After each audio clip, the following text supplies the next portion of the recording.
There are surely not many silver linings in this pandemic, but one of them is that in less than a year, not only did science manage to decode the virus, but multiple vaccines were also designed, tested, and are now out there making a difference. That's just one example where the use of artificial intelligence helped speed up the fight against COVID-19. With us now for more on how AI is helping, from the provincial capital in Riverdale, we welcome Nahed Kurji, co-founder of the biotech firm Cyclica that uses AI to accelerate drug development. And in the annex, Marzia Qassimi, assistant professor of computer science and medicine at the University of Toronto. She's also the CIFAR AI chair at the U of T's Vector Institute, CIFAR being the former Canadian Institute for Advanced Research. And we are delighted to have you two with us on the program tonight with an interview about what the heck you two are up to, because it's very far-reaching, futuristic stuff that's happening right now in the present. Marzia, get us started here. What are you actually working on right now? I think a lot of the things I'm working on are trying to help people report their syndromes online. We know that syndromic surveillance is one way that we can supplement with testing. It's hard sometimes to get a test in a reasonable time frame. And so if people can self-report how they're feeling, that can give us a better idea of how the pandemic might be going, especially with new variants. And I've also been working on collecting a large number of chest x-rays from people in different countries that have COVID-19 and comparing that to people who have pneumonia.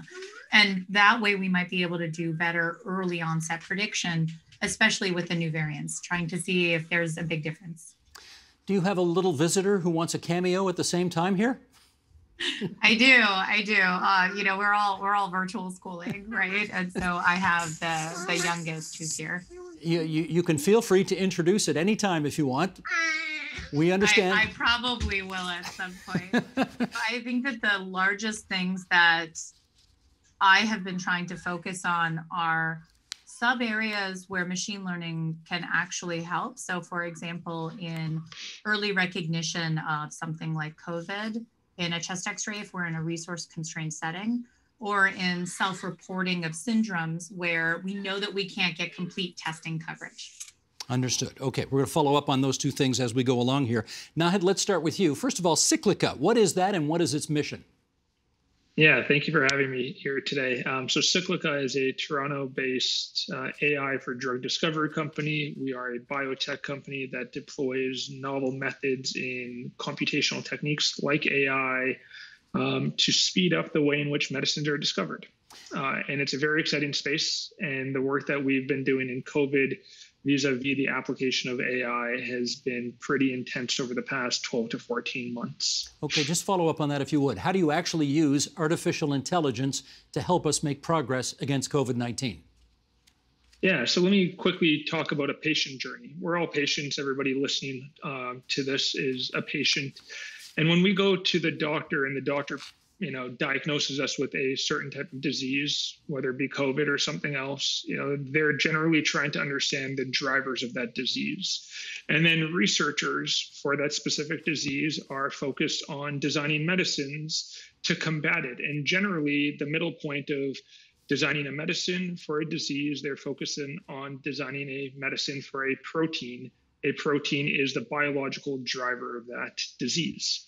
And we use AI to speed up the way in which medicines, chemistry, interact with the biology, the proteins for a given disease. Now, what we've done in the COVID environment, starting off at the end of January of 2020, we kicked off a COVID task force at Cyclica to understand our contribution of using our AI techniques for repurposing drugs that exist for COVID biology. That task force then published some papers in early February on a deep learning AI-based resource to identify repurposed drug candidates for COVID-19. We then opened up a COVID stimulus plan where we engaged with the academic community globally, and we kicked off over 20 collaborations to use our techniques for that specific reason. And one of them was a collaboration with the University of Toronto that was CIFAR funded. And in this project, which was led by CIFAR Ariely global scholar Jean-Philippe Julien from the University of Toronto Sick Kids, we and a group of researchers used our AI platform to identify existing safe drugs that could be repurposed to treat COVID-19 patients. And what we found is we've narrowed down to a list of 15 top drug candidates, and we've identified at least one approved drug to date, with more plausible drugs that can be repurposed for treating COVID-19, which active work is underway. So it's been really exciting, and again, funded and supported by CFAR, which have done some incredible work supporting innovation over the past 12 to 18 months. And one more quick follow-up. What do you hope those drugs ultimately will be able to do? So there's two things. There's number one, what's immediately right in front of us for COVID. And while there's vaccines being rolled out, there's still therapies that are required for those that get sick.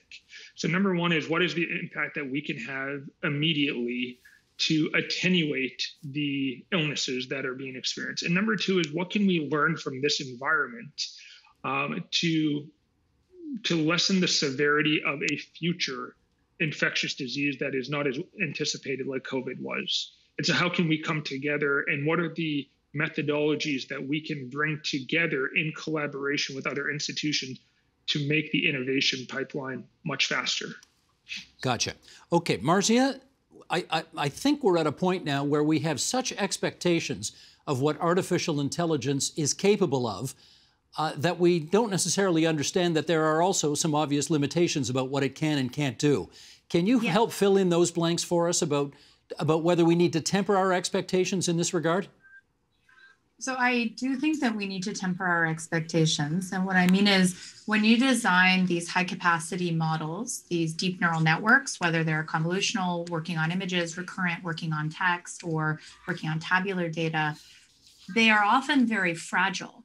What I mean is, they understand the example space that they've been shown. And in many other domains, we have billions of images of dogs and cats, for example, from different countries and different settings, in snow, indoor lighting, outdoor lighting, different angles, different poses. And so now these models can tune all of their parameters to understand this is generally what a dog looks like in many different settings. That's not the space that we operate in healthcare. We don't have a bunch of healthy chest x-rays. We don't have a bunch of healthy human data.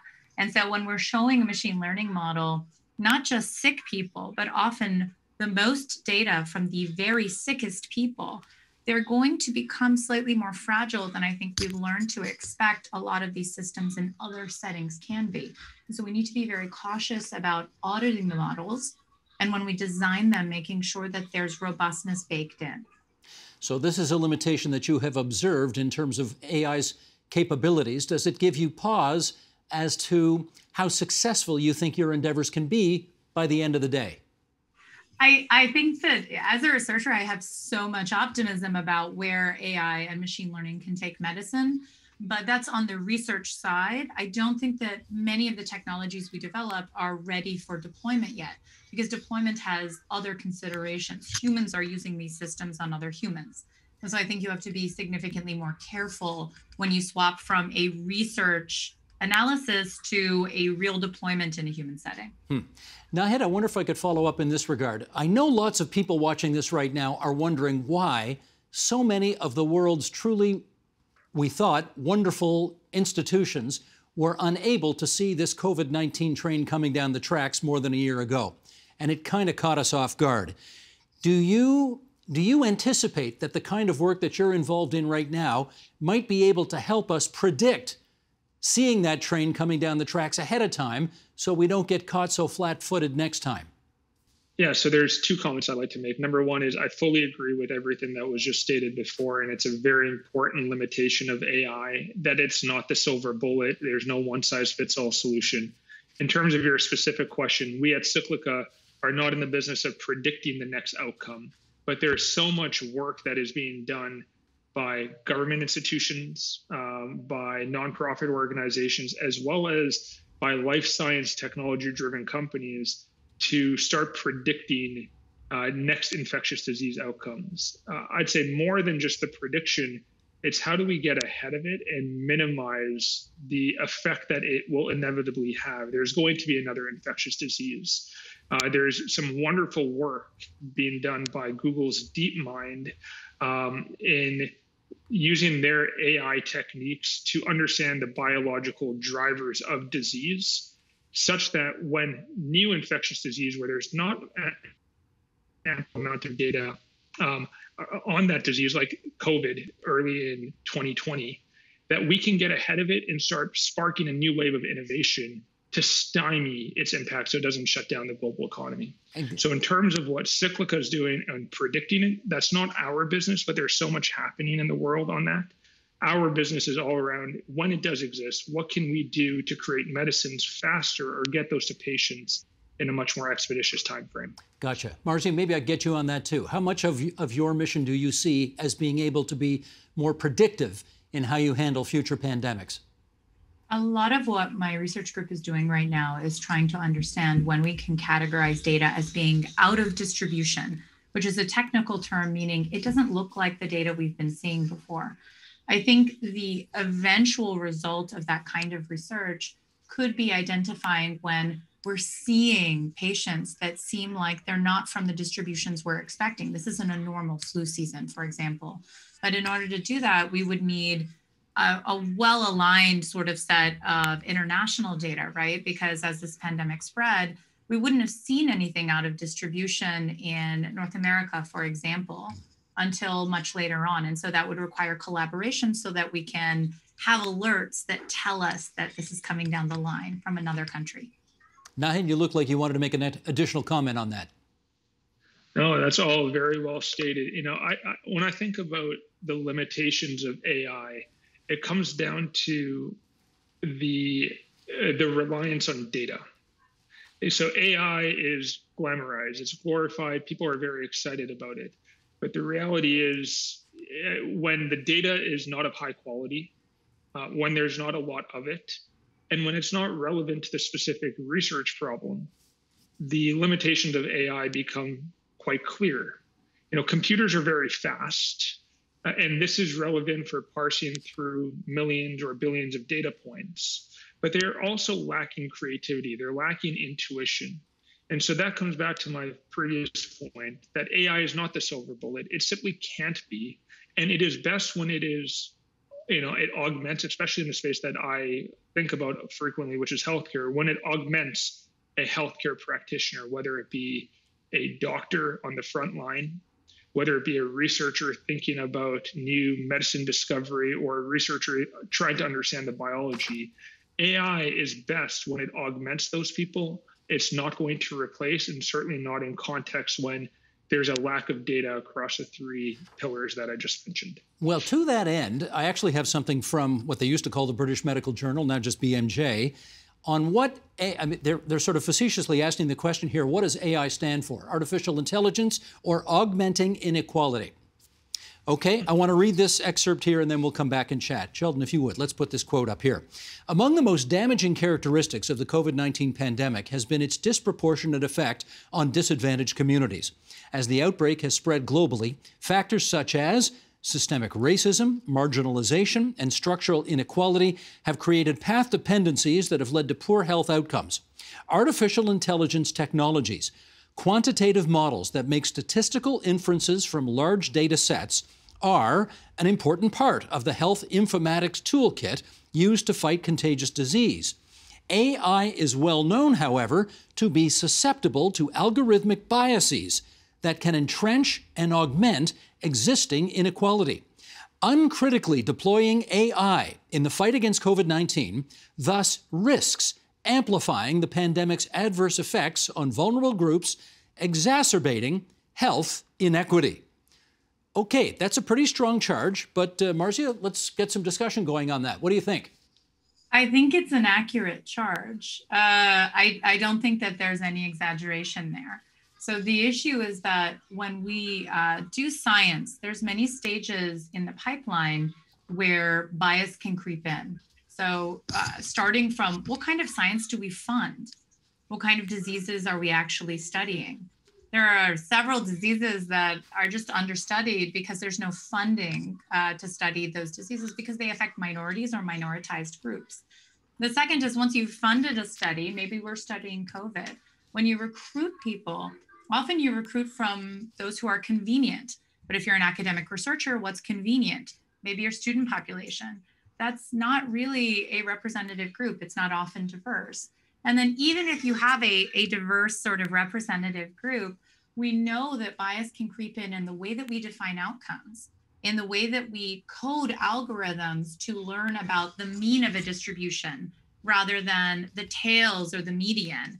And then when you deploy something, often there's other considerations, like if an algorithm agrees with what my own intuition is, maybe I have my own unconscious biases, I'll listen to it.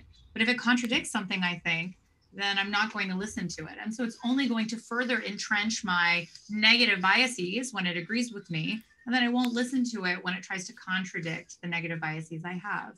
And so I think that there are a lot of dangers to naively deploying AI. I also think that I get pitched a lot of AI solutions to pandemic problems, like, why don't we build a machine learning system to detect face masks in public and, figure out who's wearing and who's not? And my comment is, that seems like a public health problem. Why don't you just give people face masks and continuous public messaging that's consistent about their use?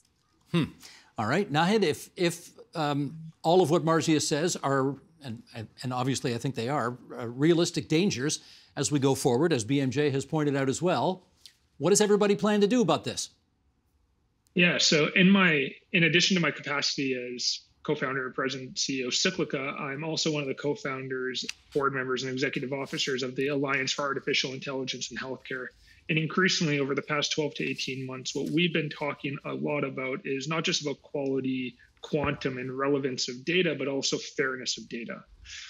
And within the healthcare space, with applications in disease diagnostic, drug discovery and development, decision support, patient care, disease management, AI is fast becoming an industry standard. And the intent of AI is to help healthcare providers make more objective decisions and provide more effective care. That is it.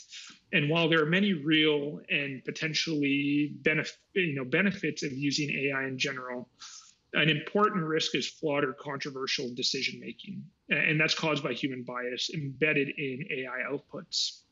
And a big example of this is, there's many examples. You think about HR and how AI algorithms have pointed HR specialists to people that are biased towards the way in which they think and not to other ways. In the healthcare space, patients of color in emergency rooms are less likely to receive pain management compared to white patients. And this has been done via systematic review of pain management studies. An August 2020 article in the Journal of American Medical Informatics pointed to the dissemination of underdeveloped and potentially biased models in response to novel coronavirus. And so what does this mean? The most frequent problems encountered were underrepresentative data samples, high likelihood of model overfitting, imprecise reporting of study population. And the consequence of all of this was that there is a certain marginalized group of people who are simply not getting the care and the treatment that they required. In which case, Marzia, do you know whether or not your healthcare community is aware enough of this to make sure that it is not handcuffed by it?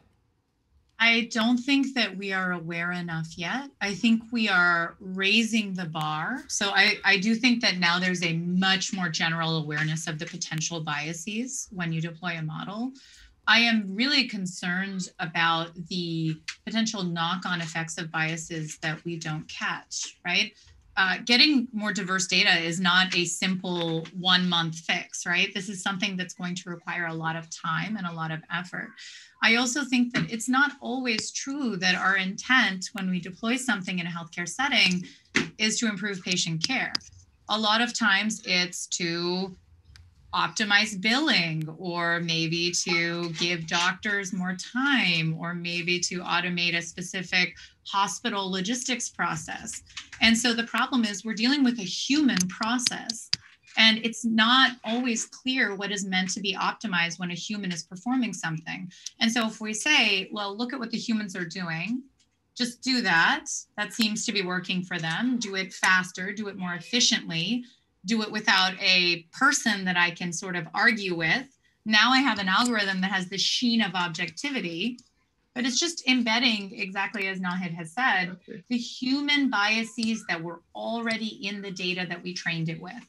And so I think we just need to be careful when we look at the data that we have, the models that we're training, the outputs that we get, and the way that those will be used, that we're thoughtful about how we're going to deploy these models. And again, I'm a huge optimist about the progress that AI can make. We're clearly dealing with a medical system that's overloaded. It's not as if there isn't opportunity. We just need to be careful about how we take advantage of this kind of technology. Can I just understand, Marcy, what that means when you say we got to be careful about it? How do you, in fact, go about mitigating the bias in AI models that you're clearly concerned about? We definitely need more data. We definitely need to develop better techniques to de-bias models when the data itself is biased. And finally, I'm a huge fan of regulatory bodies that are trying to understand how best to evaluate AI. And so the FDA has a clearance program for how to evaluate medical AI before it can be considered sort of cleared and okay to be in a new setting. I think that we should have very robust definitions as different countries who have different populations of what we think counts as being a safe algorithm for deployment, because that doesn't just hold sort of researchers to the same bar that we would like society to be held to, that also incentivizes companies to invest in research that will clear a specific robustness bar. Okay. Nahid, let's open up our discussion a little bit further here and talk about the current landscape for AI in Canada. How are we doing vis-a-vis the rest of the world? So, controversially, Canada has been exceptionally good for decades at research and invention. Historically has not been as good at the innovation and commercialization of that research. I'd say that has changed over the past 5, 7, 10 years, and we're on a steady stream of what we're seeing is legitimate technologies being commercialized and having global consequences in a positive way. AI is having, I'd say, the vectors of influence of AI globally are pointing to Canada. The beltway between the University of Waterloo all the way up to Montreal, work being done at the University of Alberta, and all the way down in Vancouver. And when you look at the research that's happening, much of that is then being commercialized in entities that are having global impact. Let's think about what the foundation, the CFI Foundation, SFI Foundation has funded over the past 12 to 18 months in COVID. There's a number of big data companies that are deploying new technologies to either understand the drivers of disease as well as on the diagnostics, as well as the drug discovery. And as I mentioned, CFAR has been at the front and center of that, funding a number of programs, much of which are not just on the research side. Yes, there's a lot, but much of it is importantly on the commercialization side. And the last thing I'll say, there's a number of companies that one could mention, but those companies are now attracting global investment capital. And investment capital is critically important because that sparks more innovation. And over the past 12 to 18 months, with the spotlight of the world on healthcare and on AI and its impact that it can have in healthcare, we're seeing an increased flow of capital to support this innovation strategy. And so I'm very bullish, the current landscape as well as the future landscape, private, public, as well as global institutions continuing to support innovation in Canada. Marcia, can I get you on that? What do you think makes Canada particularly attractive for AI at the moment?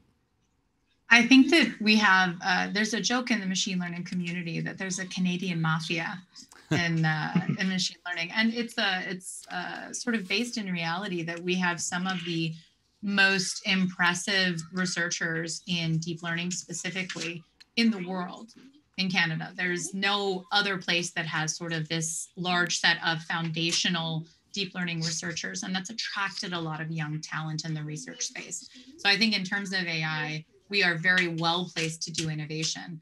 I think in terms of AI and health, we need to seriously vamp up the modernization of our healthcare system.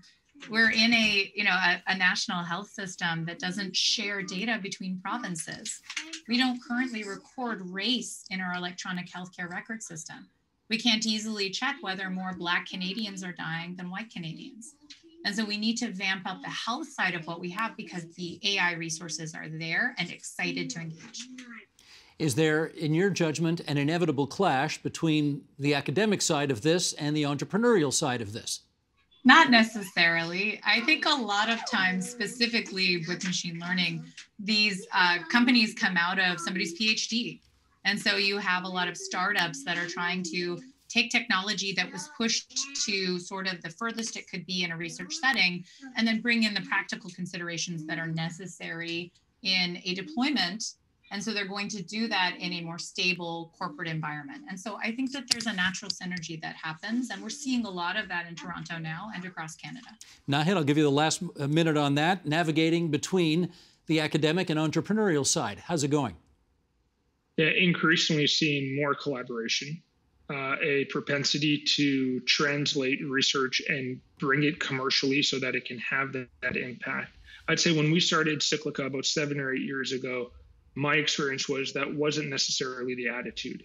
Over the past number of years, and importantly over the past 12 to 18 months, that attitude has changed. And you can walk the hallways of leading academic institutions in Canada, whether it be in Montreal, in Mila and McGill University of Montreal, University of Toronto with the prominent and globally impactful Vector Institute, as well as University of Alberta. And you can walk those halls and people aren't just talking about publishing the next paper and talking about what's the impact for a siloed research project, but now what can we do about that and how can we build teams to do that at scale? And that level of conversation to me is fairly unique, gives me confidence of continuing to build out Cyclica in Canada. We had the opportunity of going to the US many years ago, raising much more money. We said, we're going to invest in Canada. We believe the best talent at the intersection of science, technology is here. And we've gone from a 4-person company to now close to a 60-person company, with a vast majority of those, being Canadian-based and educated. And we're seeing the impact of the innovation and the commercialization very strongly centered on the Canadian innovation strategy. Well, it's so nice to see the academic and the entrepreneur getting along so well here on TVO tonight. And Marcia, I guess we owe a thank you to your co-host who is sitting beside you just out of camera range there for allowing you actually to get through the interview pretty well unscathed. So well done on that. She's being remarkably quiet, yes. Well done on that. Marcia Ghasemi, Assistant Professor, University of Toronto, Nahid Kurji from Cyclica. It's good of both of you to join us on TVO tonight. Thank you. Thank you so much. Take care. The Agenda with Steve Paikin is brought to you by the Chartered Professional Accountants of Ontario. CPA Ontario is a regulator, an educator, a thought leader, and an advocate. We protect the public. We advance our profession. We guide our CPAs. We are CPA Ontario. And by viewers like you. Thank you.